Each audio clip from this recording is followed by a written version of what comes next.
Hi everybody. So this week our discussion is where we pick 3 of the articles that are provided, and then we will kind of summarize those, touch on the main points, and then we are also going to find our own article, at least 1,500 words, and summarize that one, and then I'll cite that one in the text box once I post my video. So the first 3 articles that I chose was, the first one was 10 tips for achieving a better work-life balance. And that one was pretty straightforward. It gave a pretty good definition on like what work-life balance is, and then it reviewed, talked a little bit about, started off by saying that everyone wants a good work-life balance, everyone wants to be happy, everyone wants to have a good life, and that includes having a work-life balance. We don't just live to work. So this one gave the 10 tips on how to achieve a better work-life balance, because it talked about how most people don't have a good work-life balance, and those 10 tips that it gave were having clear boundaries. And I think when we talk about boundaries, it's something that doesn't just apply to like work, but personal boundaries and being able to uphold those. And then prioritizing. So prioritizing what is important in your life, what are things that make you happy, what are things that improve your mental health, what are things that you want to do on the weekend. You don't want to sit down at your laptop and keep doing work from the week leading up to the weekend. It's supposed to be those 2 days off where you can kind of spend time on yourself.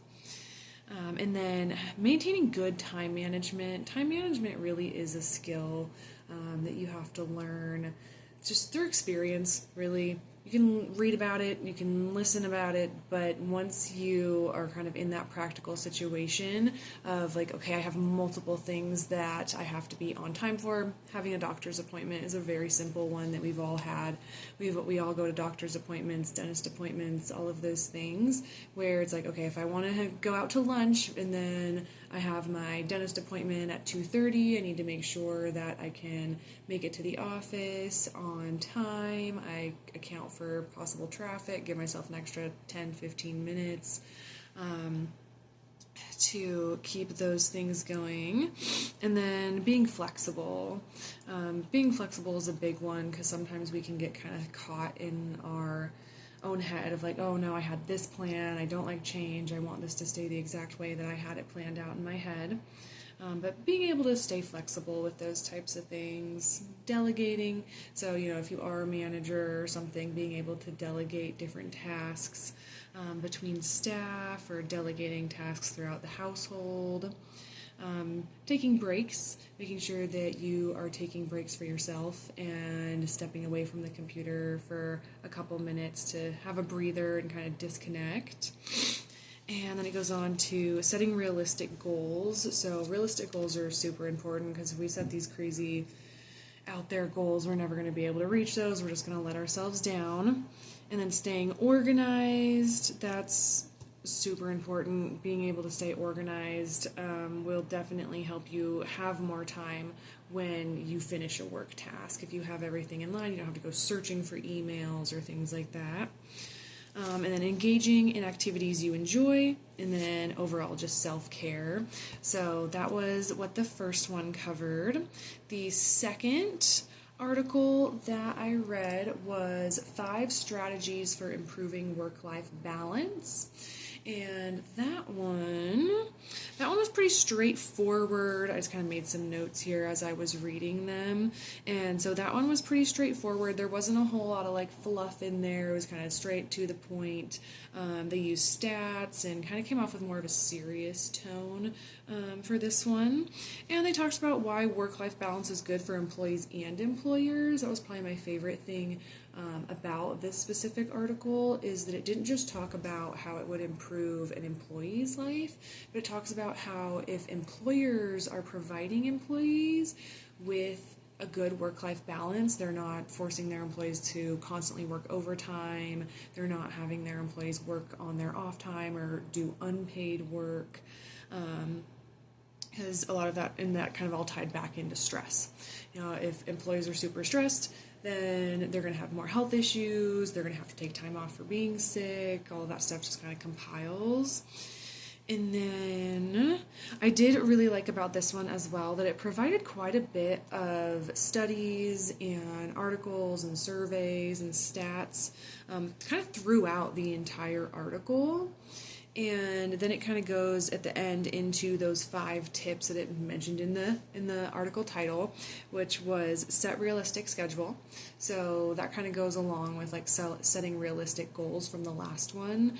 Like if you're like, okay, I'm going to get up at 4 a.m. and I'm going to go to the gym, or I'm going to get up at 5 a.m. and I'm going to get to work early so that I can get out a little bit early today, or get some extra time at work so that I can make sure this project is done for the weekend, or whatever that may be.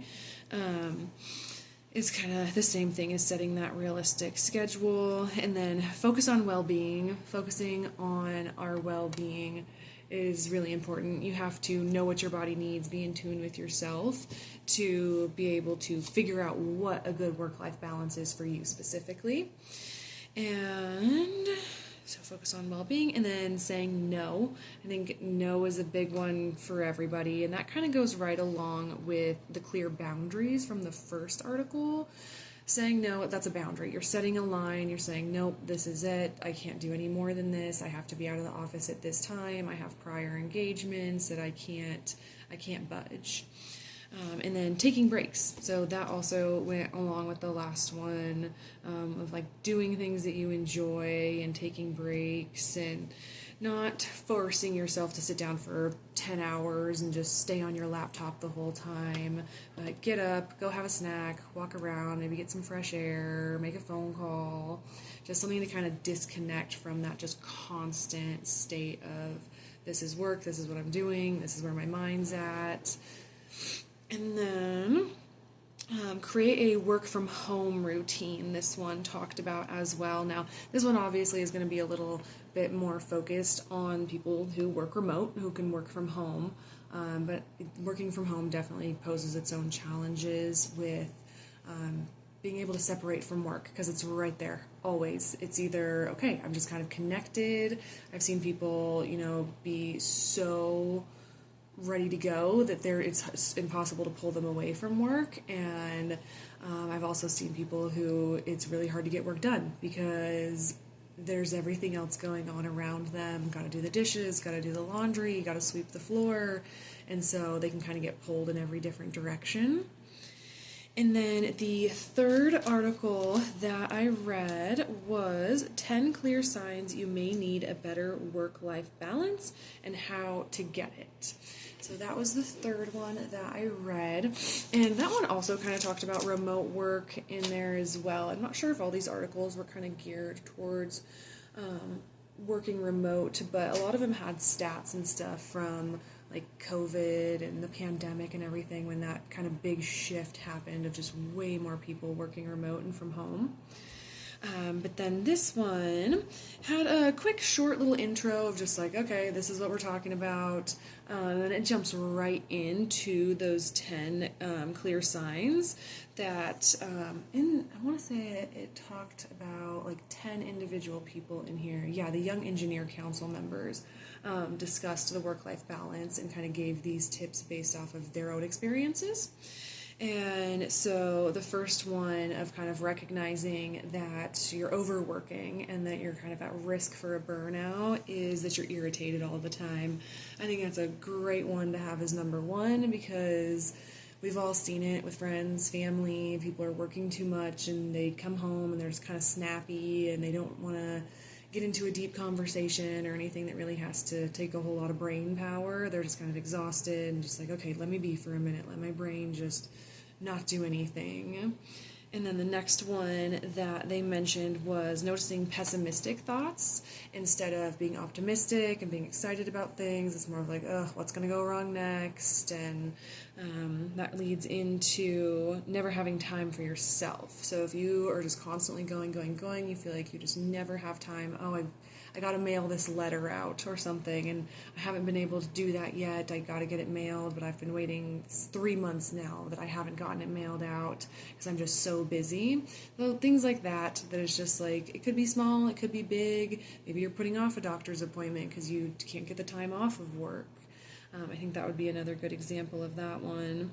And then feeling stressed and scatterbrained. Another article talked about, the last article, my second one that I mentioned, talked about stress and how it can impact employees and their productiveness. And yeah, when you're feeling stressed, you kind of get that brain fog going on of like, okay, I just got to focus on this one thing, maybe having more coffee than usual.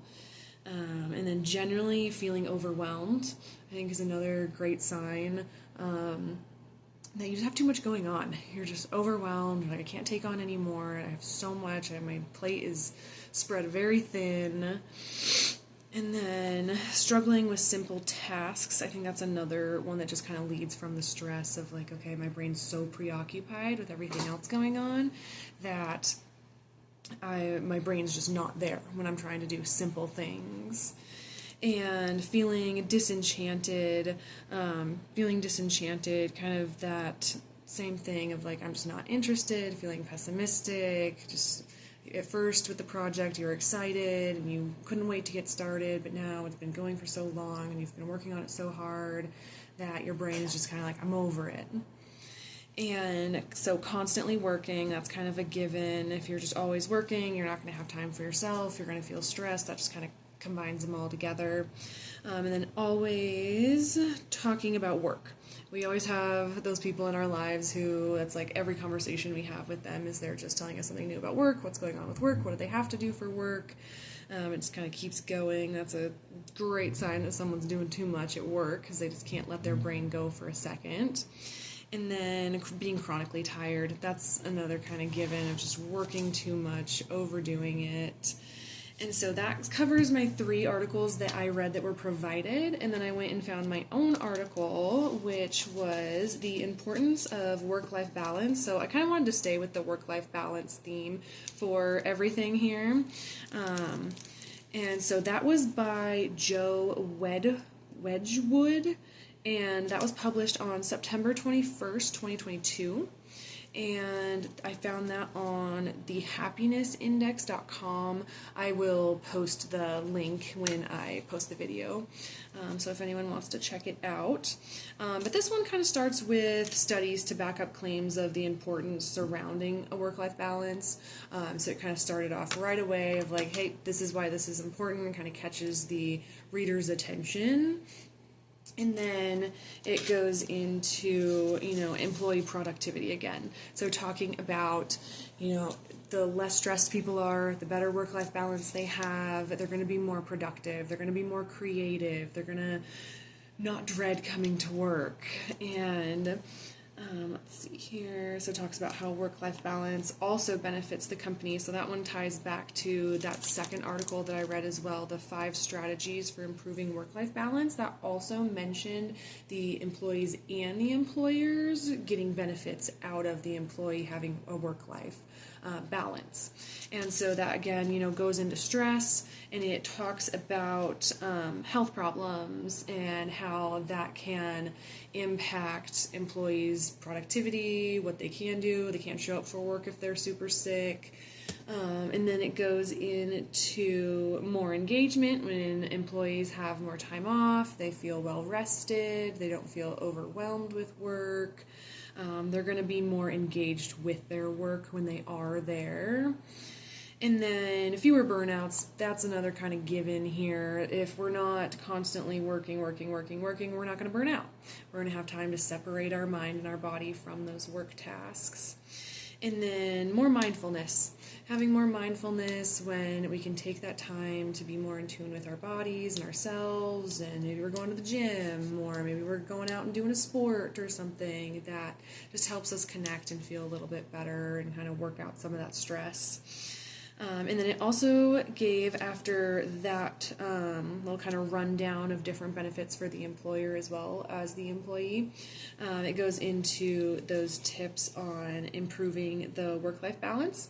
And it started with encouraging time off. This one kind of looked at it from like a supervisor point of view. So it talked about, encouraging time off for your employees and not making them feel like they're obligated to just save all their PTO. They can never use sick hours. I think that's a pretty common feeling of people just being like, oh man, like I feel bad because what if I call out and then they're short-staffed or things like that.